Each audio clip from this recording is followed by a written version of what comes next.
I'm here in central London with Vijay Mallya, one of India's most celebrated tycoons. Mr. Mallya, who's made a fortune from various industries such as beer, spirits, cricket, Formula One and football, and a now defunct airline, Kingfisher, is described by the Indian government as a fugitive from justice. He's had his passport withdrawn. Mr. Mallya, are you going to return to India, and do you think you can reach a settlement with the banks? I definitely would like to return to India. Right now, things are flying at me fast and furious. My passport has been revoked. I don't know what the government is going to do next. But I have always maintained that notwithstanding anything else, I am interested in a settlement with the Kingfisher Airline bankers and would like to repeat that I will reach out if they are interested in making a settlement. And you've made an offer of £440 million? That is correct. And are you prepared to go higher?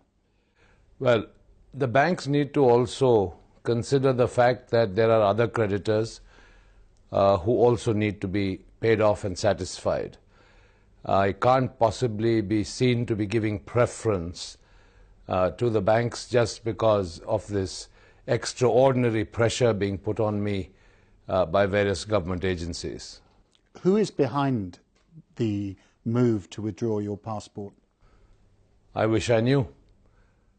Are they faceless bureaucrats, or is it the Prime Minister, Mr. Modi, who is a noted austere figure?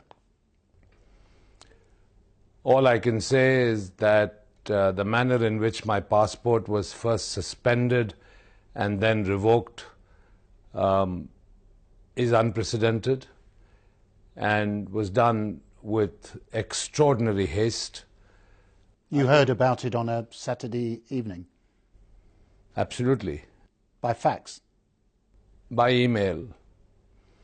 But be that as it may... and you had 7 days to respond, is that right? Well, the first notice of suspension came on a public holiday last week. I replied, and my reply was not considered, and the passport was revoked on Saturday. Do you think that you will have to sell down some stakes in other businesses in order to raise money to reach an overall settlement? And would you be willing to do that? I have already expressed my willingness to settle with the banks. A settlement offer was proposed to the Honourable Supreme Court of India, which obviously means it was a very serious offer. And now the Supreme Court has directed the Debt Recovery Tribunal to dispose of the main matter in 2 months.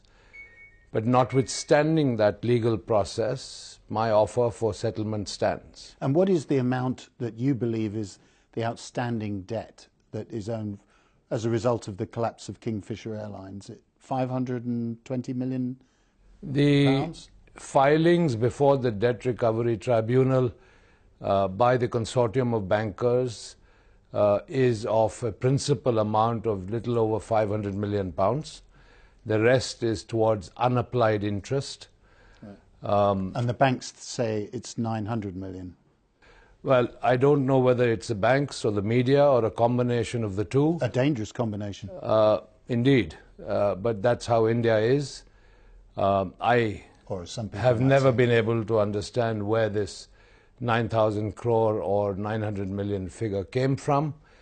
But as I said, if there is reason and rationale all around, I think the banks can be settled along with all the other creditors. Now, you're known in the Indian media and in the Indian public as the king of good times.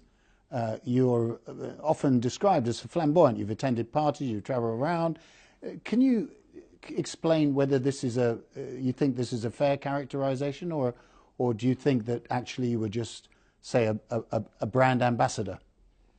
I think those who need to know certainly know that I have acted as a brand ambassador for my brands in a media dark environment. Which means there's a prohibition on advertising for alcohol. Absolutely. And this King of Good Times label was actually a slogan for the Kingfisher beer brand. For whatever reason, I was known as the King of Good Times, and now, of course, indeed, the King of Bad Times.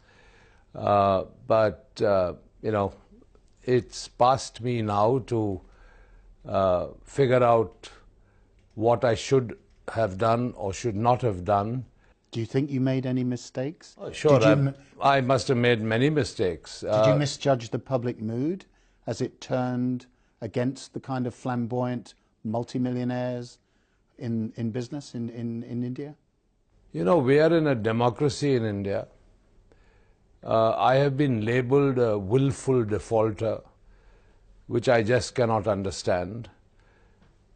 We have invested over £610 million into Kingfisher Airlines. We tried everything conceivably possible to save the airline. A combination of macroeconomic factors and then government policies Oil went up to unfortunately $150. could not save Kingfisher. But notwithstanding all that, I have lived my life in my normal way.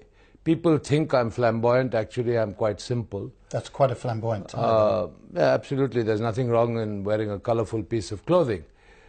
But to cut a long story short, I've worked hard all my life. I want to try and settle with these banks and then live my life in peace.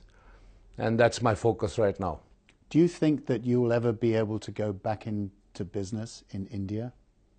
Well, I currently have businesses in India which I don't intend to sell. And these businesses are doing very well. You asked me whether I could go back to India. Well, if I had a passport, I could. But right now, I'm in forced exile. Vijay Mallya, the forced exile, the man described as a fugitive from justice, but who says he's willing to settle with the banks. Not only that, willing to clear my name and prove to the agencies concerned that I am absolutely not guilty of any one of these preposterous charges of diverting funds out of Kingfisher Airlines and buying properties and stuff like that. Just to be clear, that's your contention, your word is that you have never diverted money from your companies overseas to fund either your family or your personal interests. That is absolutely correct and forms part of my sworn affidavit before the Honorable Supreme Court of India.